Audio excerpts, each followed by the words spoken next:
Online आराधना में Pentecostal holiness church Kanke आप सबों का यीशु मसीह के मधुर नाम में स्वागत अभिनंदन करता है। और जिस माध्यम से भी आप जुड़े हैं, चाहे वो यूट्यूब के द्वारा हो या फेसबुक के द्वारा हो, आइए हम सब मिलकर उसकी स्तुति करेंगे, उसकी आराधना करेंगे। और हमें विश्वास है कि जिस समय हम लोग आराधना कर रहे होंगे, उसकी स्तुति कर रहे होंगे, यीशु मसीह हमारे जीवन में कुछ नया काम करेंगे। आइए अपने हाथों को उठाकर, जिस जगह में भी हो आप, उस जगह पे अपने हाथों को उठाकर यीशु मसीह को दुहाई दे कि हफ्ते भर वो हमें संभाले रखा और हमें एक नया दिन दिखाया, नया जय का दिन को दिखाया प्रभु यीशु मसीह ने। आइए हम अपने दिलों को खोले, अपने दिलों को तैयार करें, ताकि यीशु मसीह हमारे पत्थर के दिल को निकाल कर मांस का हृदय दे। आइए हम सब मिलकर उसकी आराधना करेंगे। प्रार्थना के साथ हम लोग इस आराधना को स्टार्ट करेंगे। आइए हम प्रार्थना में जाएंगे। धन्यवाद देते हैं प्रभु जी, आपने हमारे जीवन में एक और दिन को जोड़ा प्रभु जी। धन्यवाद देते हैं प्रभु जी कि आपने हमें सुरक्षित रखा, संभाले रखा प्रभु जी। हाँ प्रभु जी, धन्यवाद देती हूँ प्रभु जी कि आपने हमें इस योग्य समझा कि हम आपकी स्तुति और आराधना करने सके प्रभु जी। प्रभु जी, अभी विशेष करके जबकि हम इस ऑनलाइन चर्च के थ्रू से जुड़े हैं प्रभु जी, हाँ प्रभु जी, जितने लोग भी इस चर्च के थ्रू से जुड़े हैं, हर एक जन को प्रभु जी आप आशीष दीजिए प्रभु जी, हर एक जन को शांति और आनंद दीजिए प्रभु जी। हाँ प्रभु जी, हर एक बातों को प्रभु जी मैं आपके हाथ में सौंपती हूँ प्रभु जी। प्रभु जी, हम में से हर एक के जीवन को आप अपने नियंत्रण में ले लीजिए प्रभु जी, और इससे आप अपनी इच्छा के अनुसार चलाइए परमेश्वर, ताकि प्रभु जी हम एक जीवित गवाही बन सके प्रभु जी। प्रभु जी, आज के इस आराधना में प्रभु जी मैं विशेष आशीष को मांगती हूँ प्रभु जी। जो भी हम वचन पढ़ते हैं, जो भी हम वचन सीखते हैं प्रभु जी, आपका वचन हम में से हर एक के साथ बातचीत करने पाए प्रभु जी। हाँ प्रभु जी, हम जहाँ भी हैं, जिस भी कंडीशन में है प्रभु जी, आपकी उपस्थिति को महसूस करने पाए प्रभु जी। हाँ प्रभु जी, हर एक बातों को मैं आपके हाथ में सौंप देती हूँ प्रभु जी, शुरू से लेकर अंत तक प्रभु जी। हर एक जन को, हर एक बातों को, पूरे आराधना को आपके हाथ में सौंप देती हूँ प्रभु जी। हाँ प्रभु जी, आपका वचन कहता है अगर विश्वास के साथ तुम जो कुछ भी मांगोगे उसे मैं पूरा करूँगा। हाँ प्रभु जी, इस विश्वास के साथ इस प्रार्थना को मैं मांगती हूँ, सुनिए और स्वर्ग के राज में ग्रहण करिए। आमीन। सुलेमान अपनी किताब श्रेष्ठ गीत में परमेश्वर के प्रति प्रेम प्रकट करते हैं। वह अपने दूसरे अध्याय उसके तीसरे पद में ऐसा कहते हैं कि जैसे सेब का वृक्ष जंगल के वृक्षों के बीच में, वैसे ही मेरा प्रेमी जवानों के बीच में। मैं हर्षित होकर उसके छाये में बैठ गई और उसका फल मुझे मीठा लगा। तो इस प्रकार सुलेमान अपना प्रेम प्रकट करते हैं। आइए हम भी अपना प्रेम यीशु मसीह के प्रति प्रकट करें और हम मिलकर गाएंगे जंगली दरख्तों के दरमियान।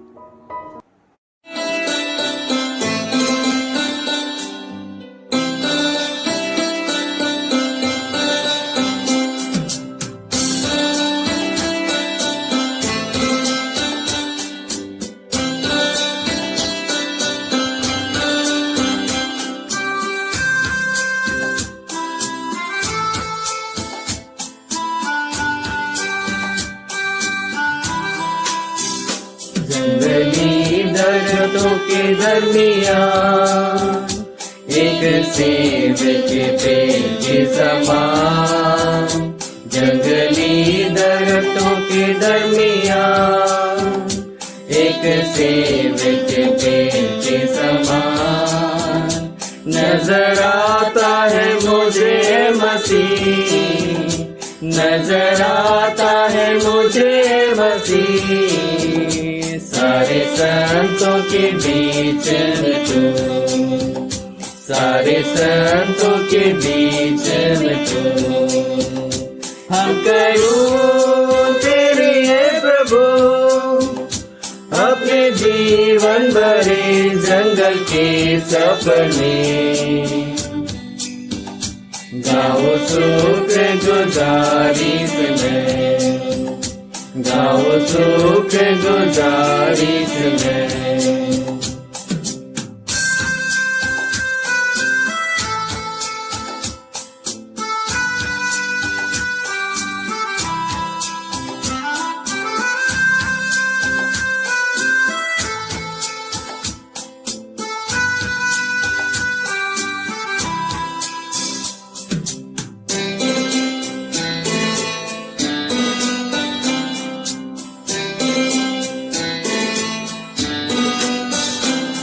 इत्र के समान है तेरा नाम, खुशबू फैलाता है जहां में।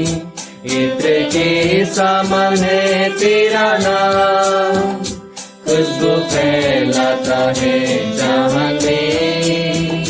तंगी मुसीबत बदनामी में, तंगी मुसीबत बदनामी में, बना खुशबूदा तेरे समान, बना खुशबूदा तेरे समान।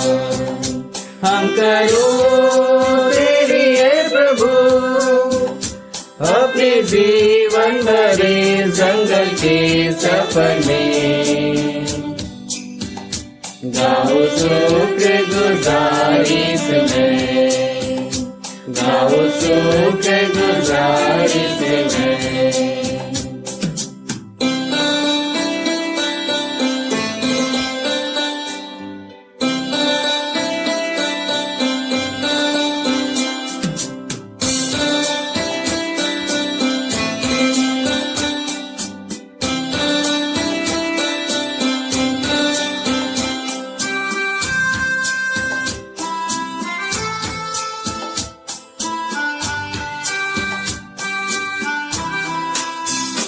अभी आ रहा हूँ तेरे पास, पूरी करने को तेरी मर्जी।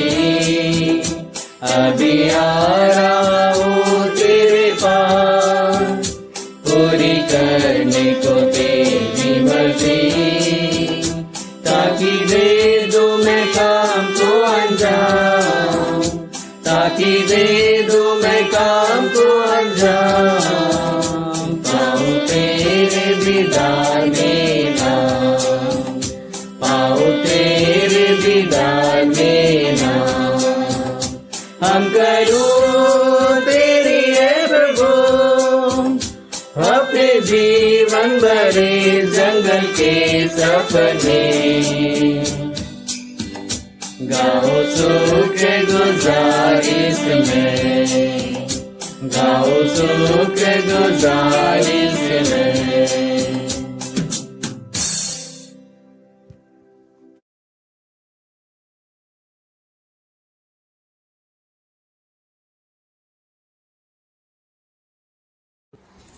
पिता परमेश्वर का धन्यवाद। आप सबको जय मसीह की। प्रभु अब तक संभाला है और जीवित भला चंगा रखा है, और इस कारण ही हम प्रभु के निकट में आ पाते हैं। और प्रभु की दया है, यह समय ये अवसर मिला कि हम प्रभु के वचनों से कुछ बोले, और उससे पहले ये हम प्रार्थना करें। स्वर्गीय पिता, हम धन्यवाद हैं स्वामी, राजाओं के राजा, दवा के अब तक आपने संभाला प्रभु जी, और दया किया पिता कि हम इसमें आपके निकट में आ पाते हैं। प्रभु जबकि वचनों से हमें कुछ बोलने का मौका मिला है, पवित्र आत्मा हमें सहायता कर, ताकि हम जब बोलते हैं पवित्र आत्मा वो आपकी ओर सुनने पाए। प्रभु हम सुनने वालों के साथ हो, बोलने वालों के साथ हो पिता। अपनी धन्य उपस्थिति को हमारे जीवन में और हरेक के जीवन में पिता धन्यवाद के साथ प्रार्थना द्वारा करता यीशु मसीह के नाम से। भजन संहिता 1 पढ़ रहे हैं, वहाँ लिखा हुआ है हेडिंग में धर्मी और दुष्ट मनुष्य। पहला पद में है, क्या ही धन्य है वह पुरुष जो दुष्टों की युक्ति पर नहीं चलता और ना पापियों के मार्ग में खड़ा होता और ना ठट्ठा करने वालों की मंडली में बैठता, परंतु वह तो यहोवा की व्यवस्था से प्रसन्न रहता और उसकी व्यवस्था पर रात दिन ध्यान किए रहता। वह उस वृक्ष के समान है जो बहती नालियों के किनारे लगाया गया है और अपनी ऋतु में फलता है और जिसके पत्ते कभी मुरझाते नहीं, इसलिए जो कुछ वह पुरुष करे वह सफल होता है। और 4 पद में इस प्रकार लिखा हुआ है, दुष्ट लोग ऐसे नहीं होते, वे उस भूसी के समान होते हैं जो पवन से उड़ाई जाती है। इस कारण दुष्ट लोग अदालत में स्थिर न रह सकेंगे और न पापी धर्मियों की मंडली में ठहरेंगे, क्योंकि यह वह धर्मियों का मार्ग जानता है, दुष्टों का मार्ग नष्ट हो जाएगा। और जब हम यहाँ शीर्षक को देखते हैं तो बहुत सुंदर प्रभु ने कहा है हमारे लिए धर्मी और दुष्ट मनुष्य। आज हम प्रभु की दया से धर्मी कहलाए जाते हैं, क्योंकि यीशु मसीह हमारा सत्यमी प्रभु है और यीशु के कारण हम धर्मी कहलाए जाते हैं। ये प्रभु की ओर वो उपाधि है। और हमारे विषय में यहाँ पर कहा गया है 1 से 3 के विषय में 3 तक कि क्या ही धन्य है वह पुरुष यानी कि हम हर एक लोग को परमेश्वर कहता है कि आई धन्य है वो जो दुष्टों की युक्ति पर नहीं चलता। सच में आज मनुष्य तरह तरह की बातों में मन लगाते हैं, दुष्टों के मार्ग में चलते हैं, तरह तरह के अपराध करते हैं, लेकिन यीशु मसीह के दया कारण हम लोग उससे बचाए गए हैं और हमारा मन उसमें नहीं लगता। और कहता है ना पापियों के मार्ग में खड़ा होता और न ठट्ठा करने वालों की मंडली में बैठता है। सच में ना हम पापियों के मार्ग में खड़े होते हैं ना बैठते हैं, और इसलिए कहता है वो क्या धन्य है। लेकिन यहाँ पर दूसरा पद में और भी सुंदर वचन है, बोलता है परंतु वह तो यहोवा की व्यवस्था से प्रसन्न रहता है। यहोवा का व्यवस्था हमारे लिए वचन है जो हमारा सब कुछ है, हमारे जीवन का आधार है, जीवन का मूल है, और हम उसी से प्रसन्न होते हैं। सच में अगर वचन ना होता तो आज हमारे जीवन में पता नहीं क्या होता, लेकिन परमेश्वर का वचन जो है हमें संसार में जीने के लिए बहुत बड़ा सहारा है, और वचन के कारण ही स्थिर रह पाते हैं। कई बार मन विचलित होता है, कई बार हमारा मन डगमगाता है, लेकिन सच में परमेश्वर का वचन जो है वो क्या करता है, सीधे खड़ा करता है और कहता है परंतु वह तो यहोवा की व्यवस्था से प्रसन्न होता है। सच में वो हमारे जीवन में प्रसन्नता को देता है उसका वचन, और बोलता है उसकी व्यवस्था पर रात दिन ध्यान करता है। हमारे जीवन में हर एक के जीवन में रात जो कि दुख के समान है, और तब भी हम प्रभु के वचनों पर ध्यान करते हैं। और जब हम इतना कुछ करते हैं तो तीसरा पद बहुत सुंदर, उससे भी सुंदर वचन में कहा गया है कि वह उस बीज के समान है जो बहती नालियों के किनारे लगाया गया है। अगर हम दुष्टों के मार्ग में खड़े नहीं होते हैं, दुष्टों के मार्ग में चलते नहीं है, हम ठट्ठा करने वालों की मंडली में बैठते नहीं है, और प्रभु की व्यवस्था में मन लगाते हैं, उसकी व्यवस्था पर रात दिन ध्यान करते हैं, तो बोलता है कि तब वह क्या है, उस बीज के समान है, उस पेड़ के समान है जो बहती नालियों के किनारे लगाया गया है, और उसकी ऋतु और वह अपनी ऋतु में फलता है, और जिसके पत्ते कभी मुरझाते नहीं। इसलिए जो कुछ वो पुरुष करे वो सफल होता है। जिसमें हमारे लिए प्रभु का, हमारे जीवन में प्रभु का बहुत बड़ा योजना है, और इससे हर एक लोग हम योजनाओं को समझ पाते हैं, क्योंकि परमेश्वर ने हमें ये समझ दिया है और हम योजनाओं को समझ पाते हैं। इसलिए हमें बहुत सुंदर पद तीसरा से संबोधित करता है। और जब यिर्मयाह 17 का 8 में भी पढ़ेंगे, इस पद के विषय में लिखा हुआ रिपीट है, तो वहां पर इस प्रकार लिखा गया है, वह उस बीज के समान होगा जो नदी किनारे लगा हो और उसकी जड़ जल के पास फैली हो। सच में वो वृक्ष का जड़ कहाँ फैली है, जल के पास फैली है, और जब धूप होगी तब उसको ना लगेगी। धूप होगी तो उसको ना लगेगी, क्यों? क्योंकि वो जल के पास है ना। हम लोग जानते हैं कि यीशु मसीह हमारे जीवन का जल है, इसलिए बोलता है कि धूप होगी तो उसको ना लगेगी, और उसके पत्ते हरे रहेंगे। हमारा विश्वास हमेशा प्रभु में स्थिर रहेगा, और कहता और सूखे वर्ष में भी उनके विषय में कुछ चिंता ना होगी। सच में प्रभु है तो हम लोग चिंता नहीं करते, क्योंकि प्रभु ने कहा है अपनी सारी चिंता मुझे डाल दो, क्योंकि मुझे तुम्हारा ध्यान है। और कहता है क्योंकि तब वह तब भी फलता रहेगा। हमारे लिए बहुत सुंदर आशा है, धन्य आशा है। इसलिए सच में हम निराश ना हो, क्योंकि हम प्रभु के दया से, प्रभु के कारण हम लोग धर्मी ठहराए गए हैं। और फिर जब हम नीचे ये 4 पद पढ़ते हैं 4 से 6 में, तो वहां पर इस प्रकार लिखा हुआ है, दुष्ट लोग ऐसे नहीं होते, वे उस भूसी के समान होते हैं जो पवन से उड़ाई जाती है। हम हर एक लोग जानते हैं कि भूसी क्या है, एकदम हल्का होता है, जो कि पवन से क्या होता है, उड़ जाता है। लेकिन हमारा जीवन में यीशु मसीह का जो विश्वास है, जो कि हमें क्या करता है, ठहराता है, हमें स्थिर रखता है। लेकिन दुष्ट लोग बोलता है हल्का होने के कारण क्या करता है, वो लोग पवन से उड़ जाता है, पवन से उड़ाई जाती है। इस कारण दुष्ट लोग अदालत में स्थिर ना रह सकेंगे, और न पापी धर्मियों की मंडली में ठहरेंगे। और इस कारण दुष्ट लोग परमेश्वर के सामने खड़े हो नहीं रह सकेंगे, क्योंकि उनका काम ही दुष्टता है, उनका सोच दुष्टता की ओर है। लेकिन इसलिए वो परमेश्वर के सामने खड़े होने ना सकेंगे। इस प्रकार कहता है, और न पापी धर्मियों की मंडली में ठहरेंगे, क्योंकि यह वह धर्मियों का मार्ग जानता है। जिसमें परमेश्वर हमारा मार्ग को जानता है, हमारी चिंता करता है, क्योंकि वो हमारे आंसुओं को पोंछने वाला परमेश्वर है। हमारे दुख को देखकर वो शिक्षा पर रहना परमेश्वर नहीं, लेकिन हमारे आंसुओं को पूछता है, हमारी चिंता करता है, हमारे हर एक बातों को उपाय करता है। यही कारण तो था, और यही कारण तो है यीशु मसीह ने हमारे लिए कुछ बलिदान हो गया, अपना सब कुछ को उसने हमारे लिए दिया। हम पापी थे, तब भी वो हमारे लिए, जिसने परमेश्वर ने इतना दया किया और हमारे लिए, हमारे खातिर से पापी गिना गया, हमारे खातिर से कोड़े खाया। इसलिए हमारे मार्ग को जानता है, लेकिन कहता है दुष्टों का मार्ग नष्ट हो जाएगा। उसी प्रभु का धन्य आशा है। और आइए हम अपने जीवन में हताश निराश ना हो, लेकिन परमेश्वर का वचन पर रात में ध्यान करें। चाहे दुख हो चाहे सुख हो, हर एक दिन हम प्रभु में स्थिर रहने पाए, ताकि जो याद है, जो बल है प्रभु में हम पाने पाए, क्योंकि प्रभु में ही सब कुछ है। और प्रभु एक जीवन का सब कुछ है। हम इधर उधर ना देखे, लेकिन प्रभु की ओर ही हम ताकते रहें। आइए इसमें अंतिम प्रार्थना करते हैं। स्वर्गीय पिता, हम धन्यवाद है समय सुंदर वचन के लिए पिता कि प्रभु आपने हम सभी से बातचीत किया पिता। आज की सुबह प्रभु आपने हम सब धर्म में कहा है पिता, होने दे परमेश्वर की और भी हम आपके कार्य करने पाए पिता। और पिता हम तो आपके हाथों की सृष्टि है, हम आपके हाथों की रचना है प्रभु जी। और आप हमारा कुम्हार है, हम मिट्टी है पिता, जैसी आपकी इच्छा है वैसे हम सब बनाइए चढ़ाइए सामने। और जब किसी में आपने हमें कहा है पिता कि हम तुम फलते हैं प्रभु जी, और पिता हम कभी निराश नहीं ले पाते, क्योंकि आपका वचन हमारे साथ है। परमेश्वर तुम्हारे के साथ है पिता। इस कोरोना के समय ही परमेश्वर तो हमारे लिए या बना है पिता, हमें हर एक को संभाला है। धन्यवाद पिता, धन्यवाद के साथ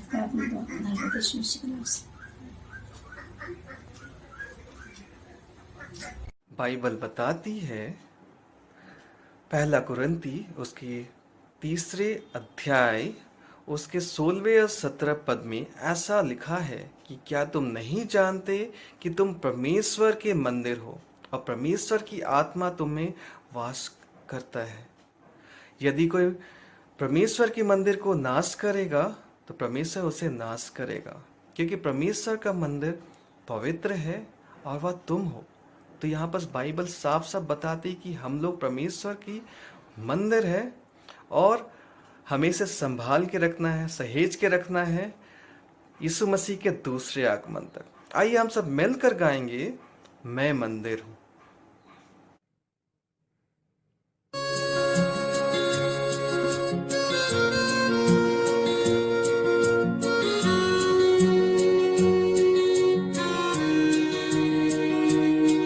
मेरी सांस में तेरी सांस है, मेरे रूह में पाक रूह।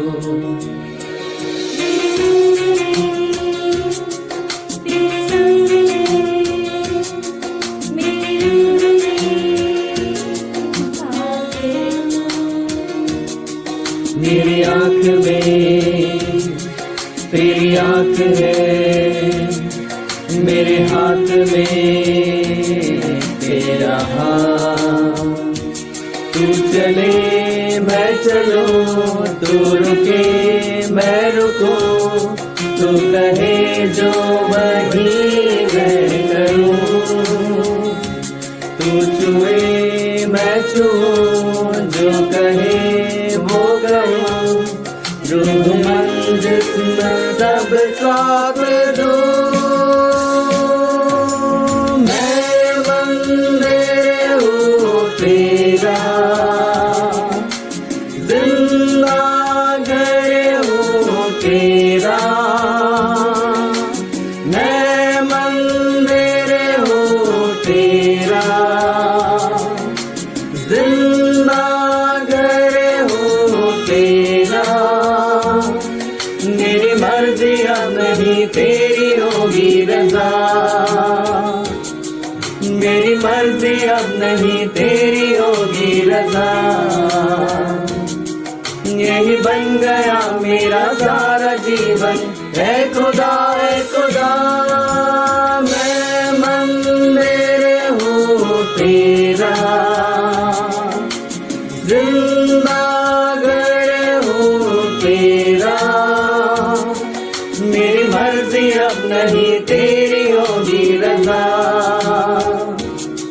यही बन गया मेरा सारा जीवन, है खुदा है खुदा। मैं मंदिर हूँ तेरा, मैं मंदिर हूँ प्रभु का मंदिर हूँ, पवित्र मंदिर हूँ।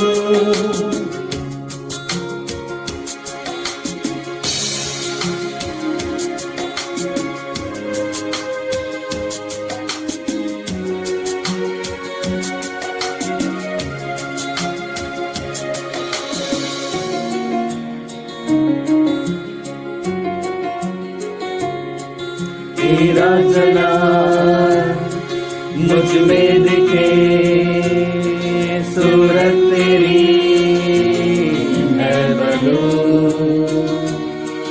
जब रूप तेरा है मुझ में, तो आजाद हूँ, पाक हूँ।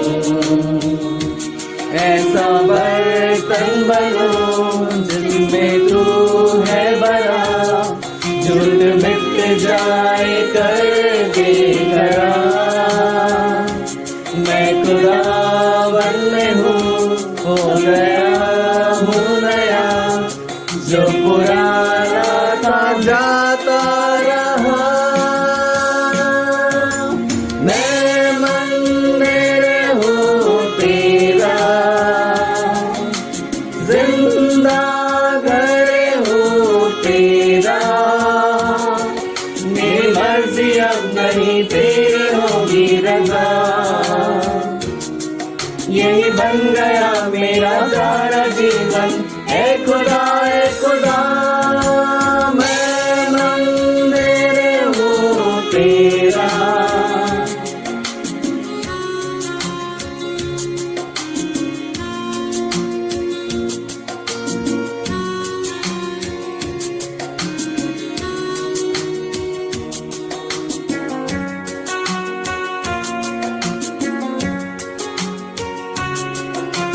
मददगार तुझसे है प्यार, ऐ पाक रूह सिखला मुझे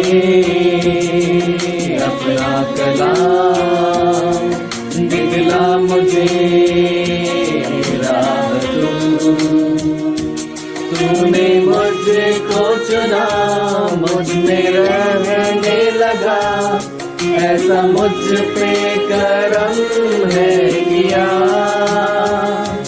पापी इतना बड़ा जो गुनहगार था, अपना बेटा मुझे कर दिया। मैं मंदिर हूँ तेरा, जिंदा घर हूँ तेरा। मेरी मर्जी अब नहीं तेरी होगी रज़ा, यही बन गया मेरा सारा जीवन। ऐ खुदा मैं मंदिर हूँ तेरा, मैं मंदिर हूँ, मैं मंदिर हूँ, मैं मंदिर हूँ, मैं मंदिर हूँ, मैं मंदिर हूँ, मैं मंदिर हूँ।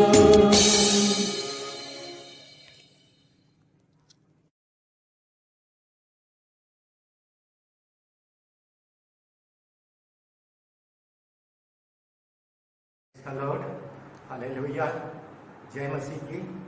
प्रभु का धन्यवाद हो। मैं आप सभी को प्रभु यीशु मसीह के नाम से आपका हार्दिक स्वागत करता हूं, और प्रभु के अद्भुत नाम में। और आइए आज के दिन के लिए हम प्रभु का धन्यवाद करें, इस अवसर के लिए प्रभु का धन्यवाद करें। और हर एक दिन प्रभु ये अवसर देता है ताकि हम प्रभु के उस अनमोल वचन को हम लोग याद करें, स्मरण करें, और प्रभु के वचन में हम जीवन बिता सकें। जब इन दिनों में हम लोग मत्ती रचित सुसमाचार जब पढ़ रहे हैं और परमेश्वर का वचन हम लोगों से बातचीत कर रहा है, परमेश्वर का शिक्षा बहुत अनमोल है, हमारे प्राण को वो बहाल कर देती है। हालेलुया। हम कहां जाएंगे, किसके पास जाएंगे? दाऊद बोलता है प्रभु के निकट आनंद की भरपूरी है। अगर हम प्रभु के नजदीक में रहते हैं तो वह प्रभु हमारे साथ रहता है, अगर एक कदम हम प्रभु के साथ चलते हैं, वो प्रभु हमारे साथ हो लेता है। और हम इन दिनों में ऐसा सिचुएशन है, फिर भी प्रभु हमारे साथ है। आज के ध्यान के लिए मत्ती रखी सुसमाचार और उसका 11 अध्याय और एक पैराग्राफ को मैं लेना चाहता हूं, और विषय है यीशु और यूहन्ना बपतिस्मा देने वाला। कई बार हम ध्यान नहीं देते, लेकिन यीशु मसीह कई बार इस वचनों से हमें वो सिखाना चाहता है और हमारा मन सीखने वाला हो जाए। और जब मत्ती 11 अध्याय और पहला पद से जब पढ़ेंगे तो ऐसा लिखा हुआ है, जब यीशु अपने 12 चेलों को आज्ञा दे चुका तो वह उसके नगरों में उपदेश और प्रचार करने को वहां से चला गया। आज तो यीशु मसीह के चेले नहीं है, आज वर्तमान समय में हम चेले हैं, हम शिष्य हैं, और यीशु मसीह सही शिष्य बनाना चाहता है, सही चेला बनाना चाहता है। अपने जीवन काल में भी यीशु मसीह ने अपने 12 शिष्यों को, 12 चेलों को आज्ञा दे चुका। आज हमें भी यीशु मसीह ने आज्ञा दिया है, उपदेश दिया है, वचन दिया है, और उन वचनों के साथ हम प्रभु के लिए काम करें। अन दिनों में अच्छा है, सारा जहां में परमेश्वर का वचन काम कर रहा है। ऑनलाइन में, ऑफलाइन में, जैसा भी परमेश्वर का वचन, चाहे टीवी के माध्यम से, चाहे रेडियो के माध्यम से, कई रूप में परमेश्वर का वचन इन दिनों में लोगों तक पहुंच रहा है। और अच्छा लगता है, हमारा प्रभु यीशु मसीह आज हमारा उद्धार करता प्रभु है। हमारे जीवन के लिए भी, हमारे राज्य के लिए भी, भारत वर्ष के लिए भी, पूरे संसार के लिए भी वो उद्धार करता प्रभु है। वो छुटकारा देने वाला, मोक्ष देने वाला प्रभु है। अभी हम लोग थोड़ी देर परमेश्वर के वचन में जाएंगे और देखिए यीशु मसीह कितने अद्भुत काम करते हैं। वो प्रचार करने को चला और जगह जगह वो उपदेश देते जाते थे। अब दूसरा पद में ऐसा लिखा हुआ है, यूहन्ना ने बंदीगिरी में मसीह के कामों का समाचार सुना और अपने चेलों को उससे यह पूछने भेजा। हालेलुया। यूहन्ना बपतिस्मा देने वाला भी मसीह के बारे, मसीह गांव गांव जा करके उपदेश दे रहे हैं, प्रचार कर रहे हैं, बीमारी को चंगा कर रहे हैं। अब ये बातें सुना, आज हम भी सुनते रहते हैं कि यीशु मसीह कितना अद्भुत काम कर रहे हैं। आज हम सुनते रहे, कई सालों से परमेश्वर के वचन को, गवाही को, गीतों को गाते आ रहे हैं। देखिए, यूहन्ना बपतिस्मा देने वाले भी सुना यीशु के बारे में, और क्या बोलता है?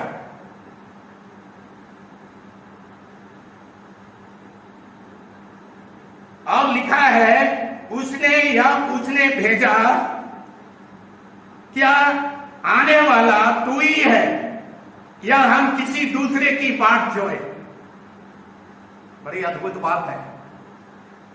आज हमारे मन में भी कई संदेह है, कई शंका होता है, पता नहीं परमेश्वर का वचन पूरा होगा कि नहीं, बाइबल की बातें पूरी होगी कि नहीं।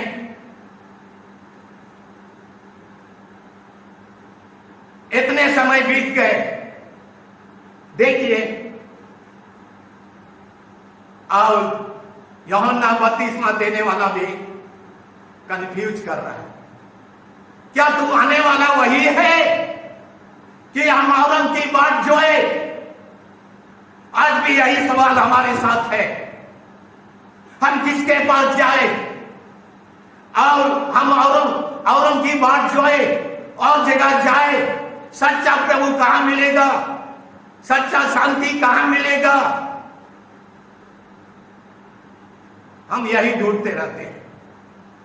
लेकिन यीशु मसीह ने अद्भुत गवाही दिया। अब क्या बोला? जब ये खबर यीशु के पास पहुंचा तब यीशु ने उत्तर दिया। ध्यान से सुनिएगा मेरे प्रिय लोग, यीशु ने उत्तर दिया। क्या उत्तर दिया? जो कुछ तुम सुनते हो और जो कुछ तुम देखते हो वह सब जाकर यूहन्ना से कर दो। कितनी अच्छी बातें यीशु मसीह ने उत्तर दिया।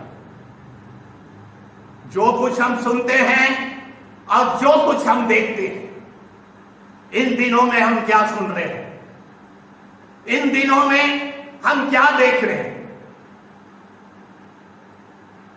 सुबह सुबह मैं एक गीत सुनना बहुत पसंद करता हूं इन दिनों में।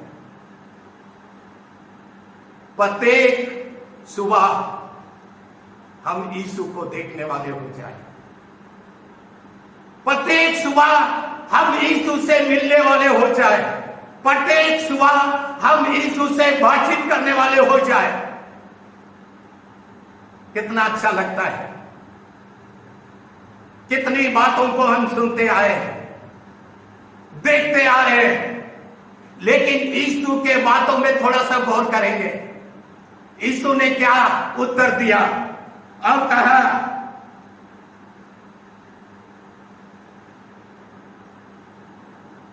जो कुछ तुम सुनते हो और देखते हो वह सब जाकर यूहन्ना से कह दो कि अंधे देखते हैं और लंगड़े चलते फिरते हैं, कोढ़ी शुद्ध किए जाते हैं और पहरे सुनते हैं, मुर्दे जिलाए जाते हैं और कंगालों को सुसमाचार सुनाया जाता है।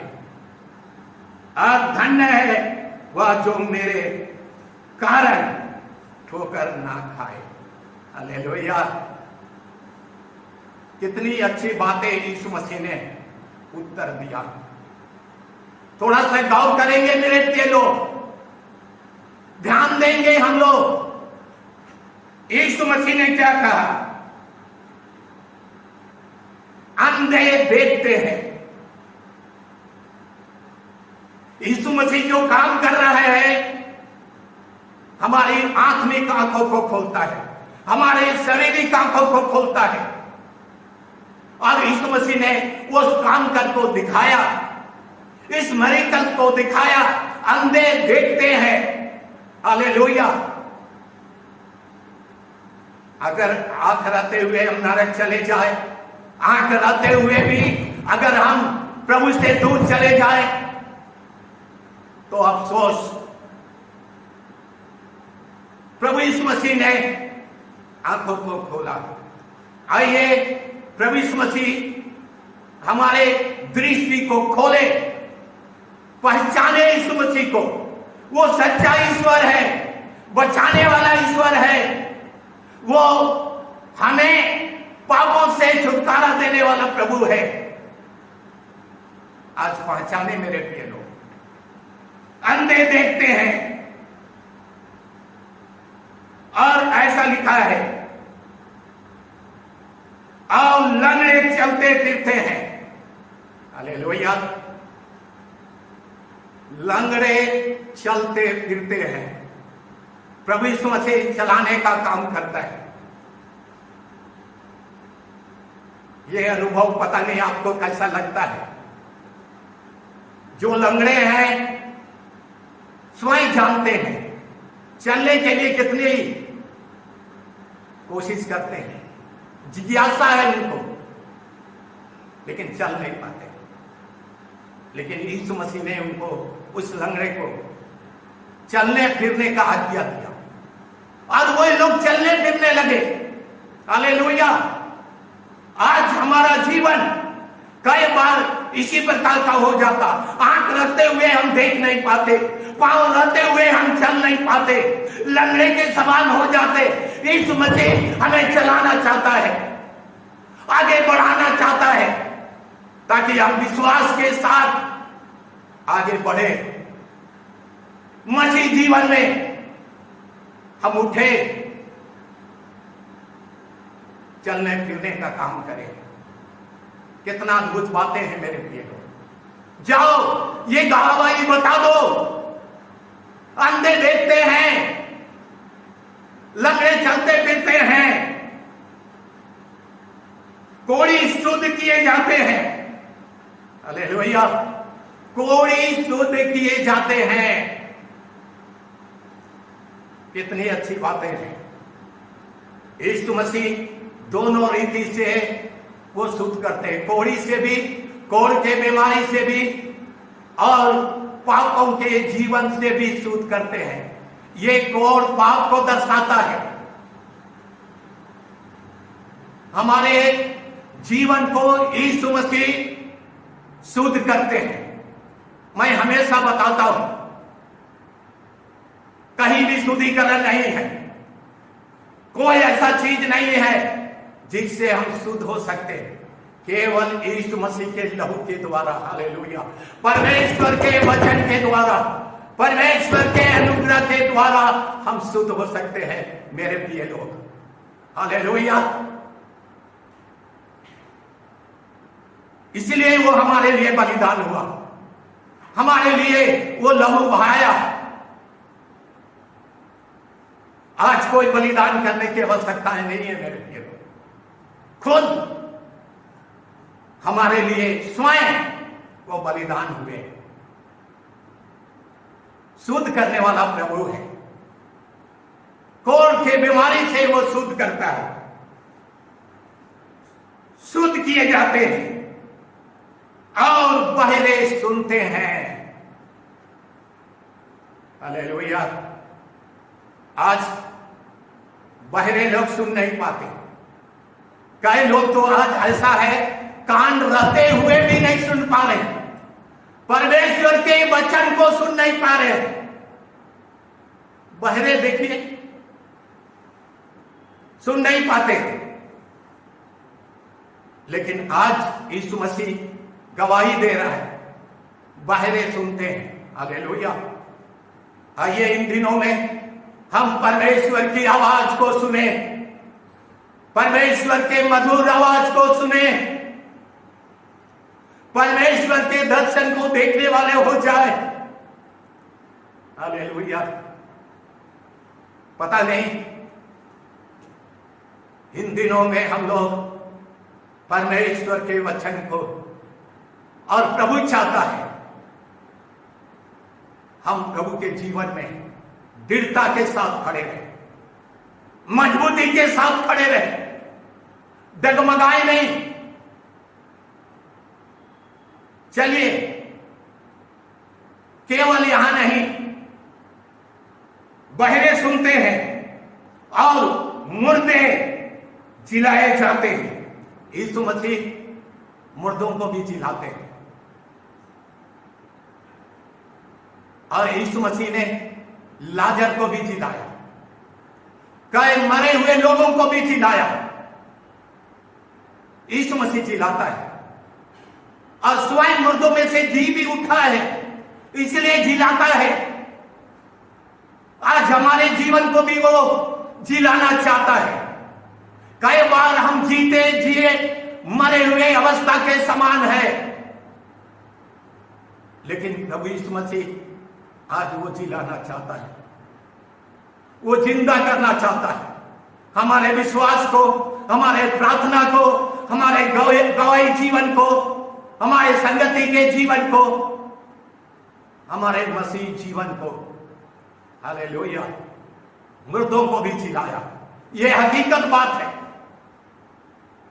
जीवन देने वाला प्रभु है यीशु मसीह, वो मुर्दों को भी जिलाता है, जीवन देने वाला प्रभु है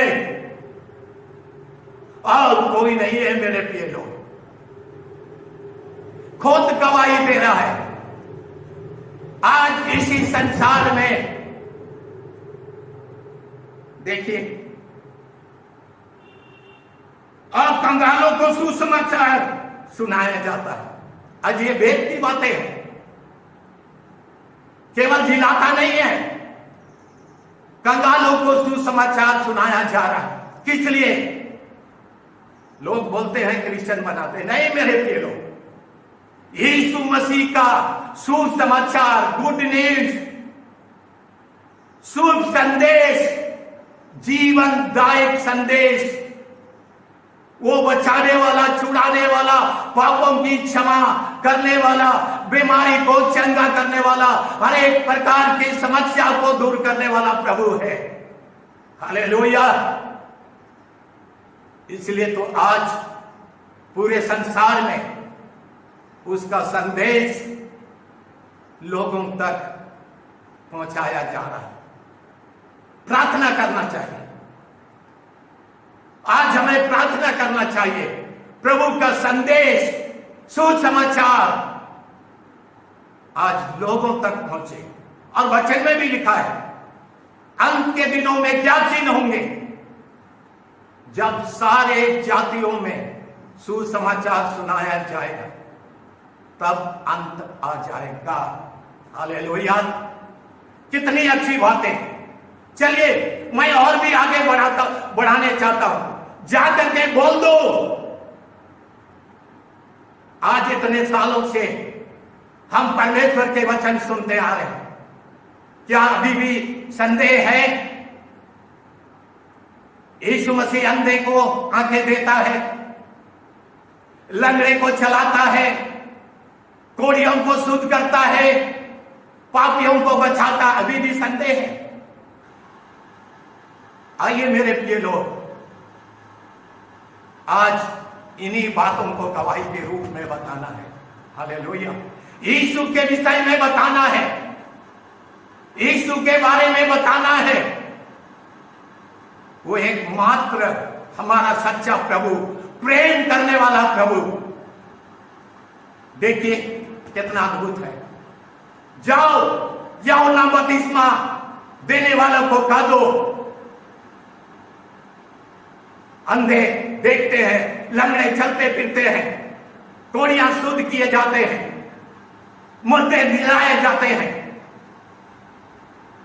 और सबसे बड़ी बात लिखा हुआ है, कंगालों को सुसमाचार सुनाया जा रहा है। जा कह दो। आज हमें इन्हीं बातों को बताना है। अब सोचते हैं मैं क्या बातें बोलूं, क्या गवाही दूं? इन्हीं बातों को तो बताना है। अंधे देखते हैं दोनों प्रकार के, शरीर की रीति से, आत्मिक रीति से प्रभु हमें दृष्टि देते हैं, हमारे जीवन को चलाते हैं। लंगड़े भी चलने पाते हैं, बहरे भी सुनने पाते हैं। आज इन्हीं बातों को तो बताना है मेरे प्रिय लोग। आगे चल के आप क्या बात बोलते हैं, देखिए परमेश्वर के वचन में लिखा है, अब धन्य है वह जो मेरे कारण ठोकर ना खाए। धन्य वे हैं जो प्रभु के कारण से ठोकर ना खाए। कितनी अच्छी बातें हैं। कई बार हम ठोकर खाते, सच्चाई को भी जान करके कई बार हम निराश हो जाते, आरंभ के दिनों में जब हम लोग नए नए कलीसिया में संगति करते थे, हर एक लोगों से प्यार करते थे, बड़े थोड़े लोग थे और हम लोग मार्ग करते थे। आज कौन कलीसिया में नहीं आए? और फिर सेकंड हाफ में हम लोग उनके घर में शाम को जाते थे, पूछते थे क्या वजह है, आज आप आराधना में नहीं आए, क्या वजह है आप चर्च में नहीं आए? कई लोग तो बोलते हैं मेहमान आ गए थे इसलिए आराधना नहीं आए। कई लोग ऐसा बोलते हैं कपड़ा गंदा था, और एक कई लोग बोलते हैं बारिश ज्यादा आ गया। बात करेंगे पास्टर जी बहुत जोरों से बारिश आया इसलिए हम लोग चर्च नहीं आ पाए, तबीयत खराब था, पेट में दर्द था, इसलिए हम लोग आराधना नहीं कर पाते। आज क्या हम प्रभु के लिए इन बातों को, क्या किन बातों को प्रभु के सामने हम रख रहे हैं?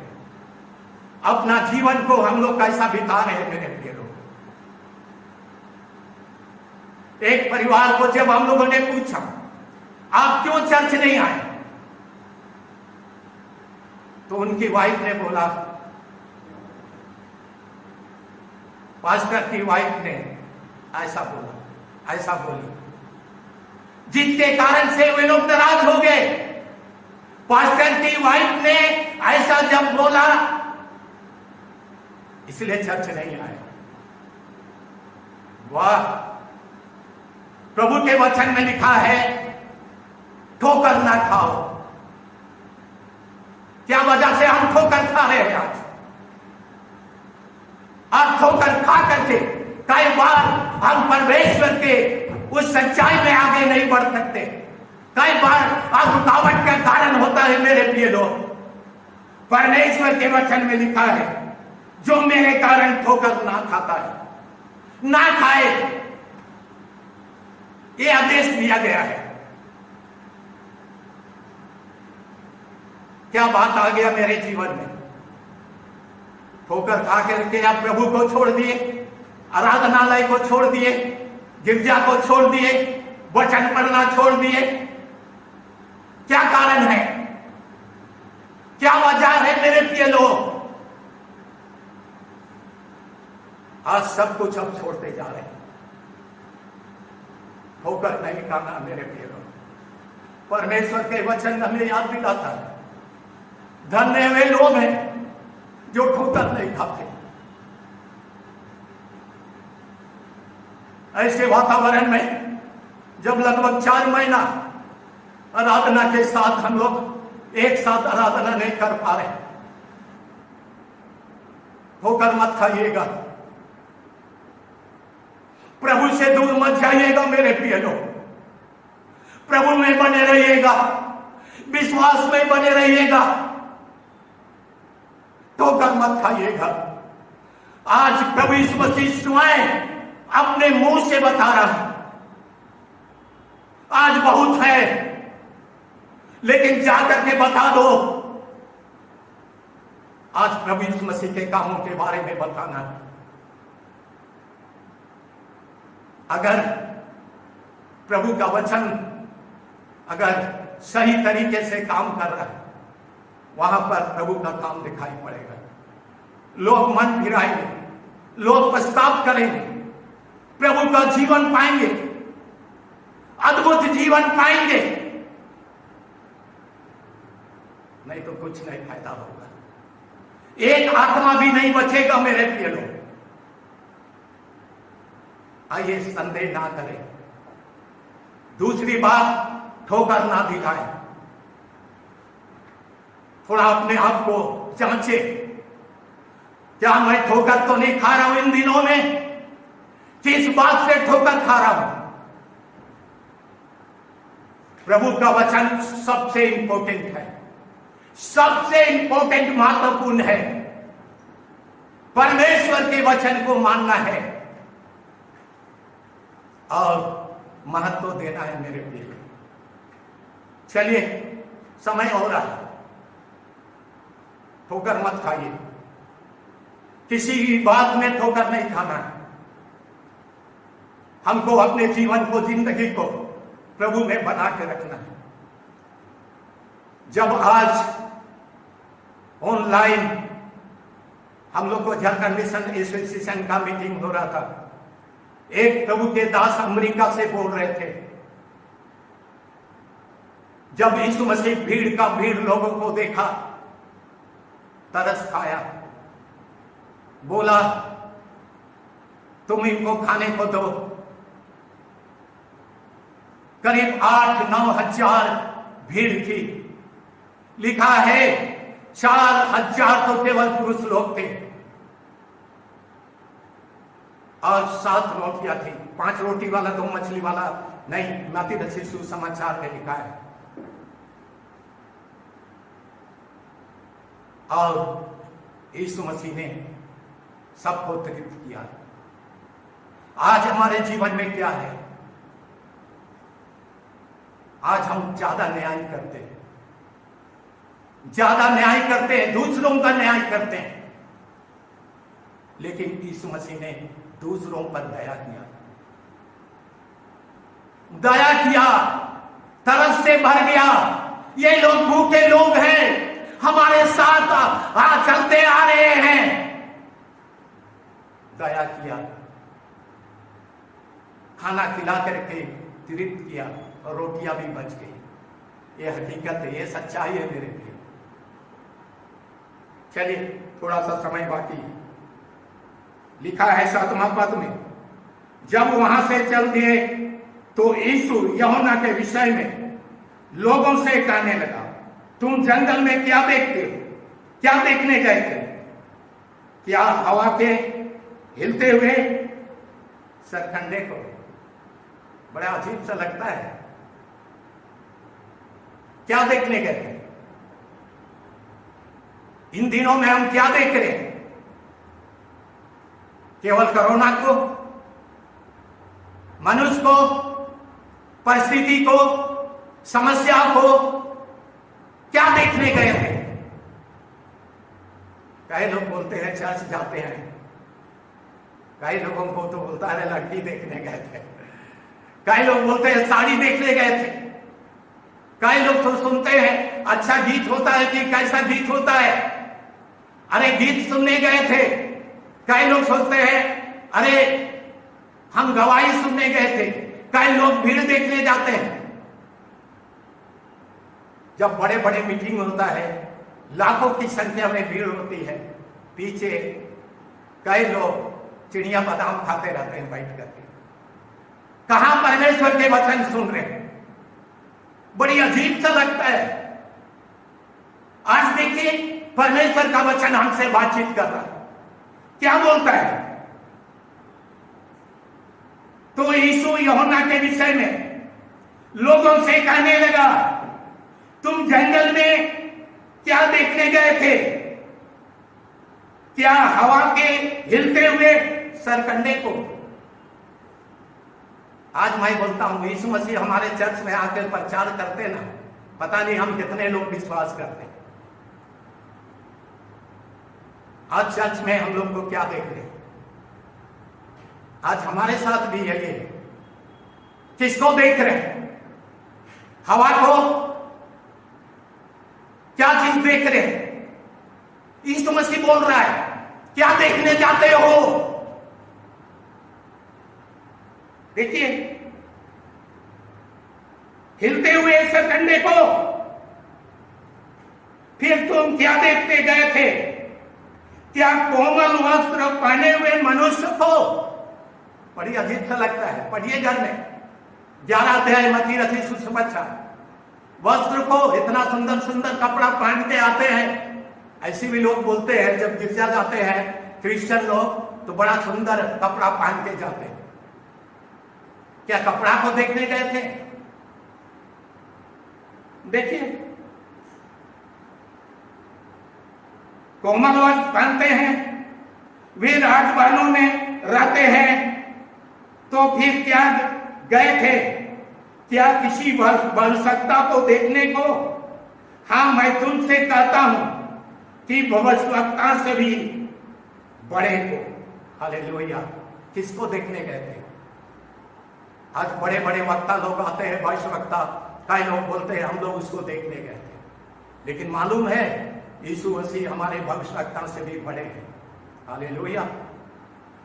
हम यीशु मसीह को देखने गए थे, उसकी सच्चाई को देखने गए थे कि भविष्यवक्ता को देखने गए थे?